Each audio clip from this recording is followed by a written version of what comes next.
Well, the statistics around the coronavirus have been revised upwards. 250 more deaths have been recorded. Almost all of them are in Hubei province, where this outbreak began. And as you can see from this graphic, there's been a huge spike in the number of cases too. There are now more than 48,000 in Hubei.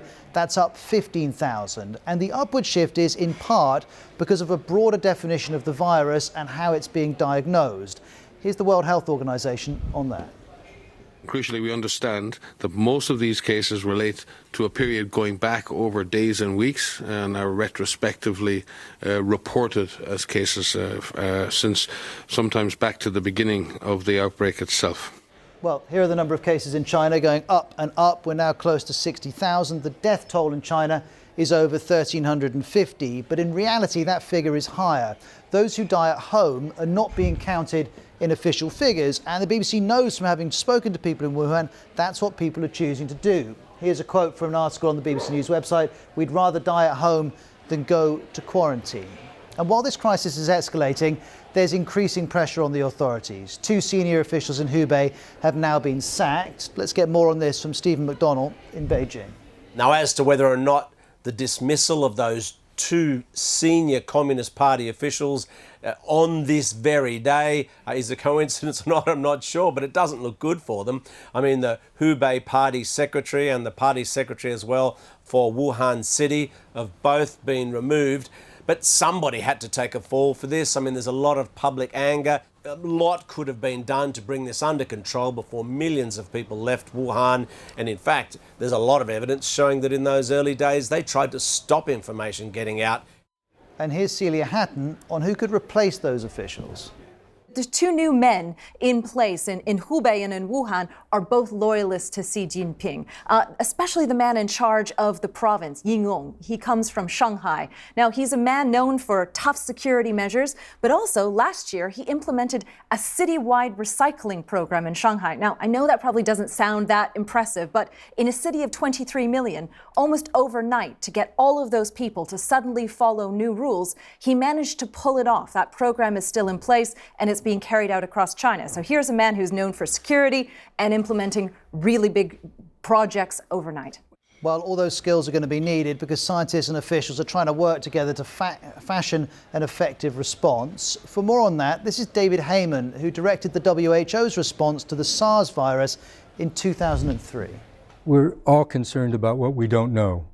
We know so far what's happening and what we can see, but what we don't know is the real potential of this virus, whether or not this eventually could become a disease endemic in humans like TB, influenza, or others, because influenza also comes from animals into humans, and it sometimes becomes a permanent resident. Another important detail is that we know that this virus is not spreading particularly quickly outside of China. Here's David Heyman again. Well, certainly it's spread throughout China. And China's making every effort they can in the way that they do best to stop the disease.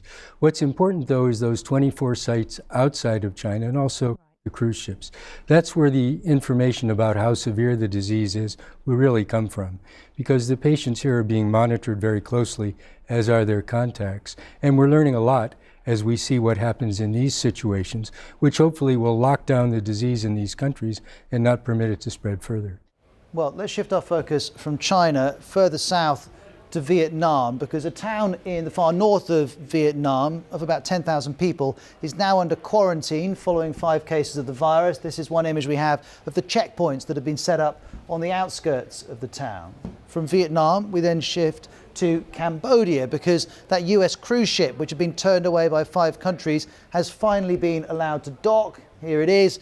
It spent 2 weeks at sea searching for somewhere to stop, despite the fact there are no confirmed cases on board. And here's an image that we saw online of passengers cheering and clinking glasses as they finally arrived in port. And, well, they might celebrate. But for the moment, they're still going to have to remain on board as a precautionary measure.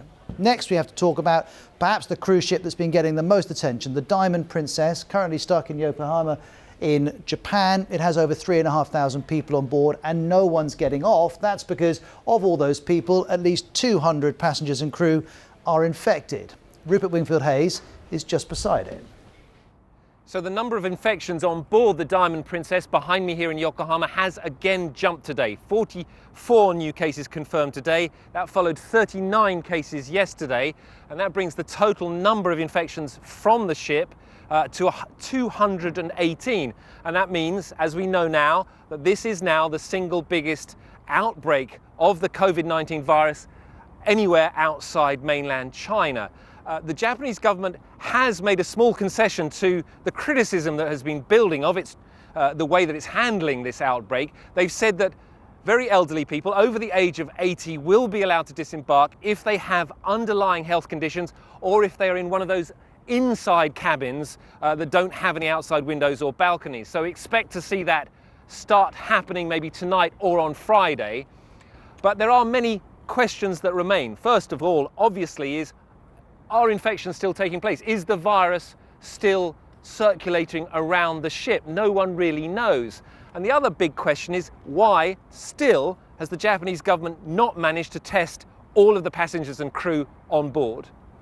Now, 2 weeks ago, a group of British nationals were evacuated from Wuhan in China, and they've spent 2 weeks at a hospital in northwest England. Well, now all 83 of them have been released. You can see one of them celebrating there. They've all been given the all clear. Fiona Trott was there as they left. Sort of strange 2 weeks it's been for them, evacuated from China, coming here to the Wirral, signing a form, agreeing to be quarantined, wondering, do I have the virus? And then getting used to the confinement itself. One man left here earlier shouting, "I'm free."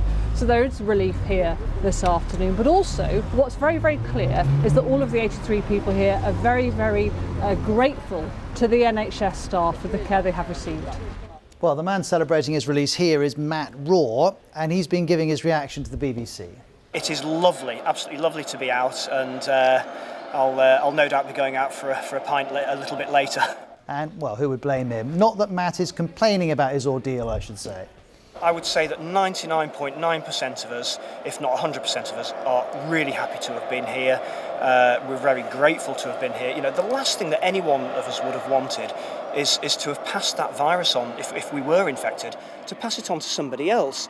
You know, you have to live with that. You know, if somebody does get sick from it and dies, we'd have to live with that for knowledge for the rest of our lives. And of course, you know, that's not who we are. We most of us, we travel a lot, we travel extensively, and you know, there are risks associated with that. So we do take ourselves seriously as expats, and of course we want to be as responsible as possible. And if that means staying in quarantine for a couple of weeks, so be it.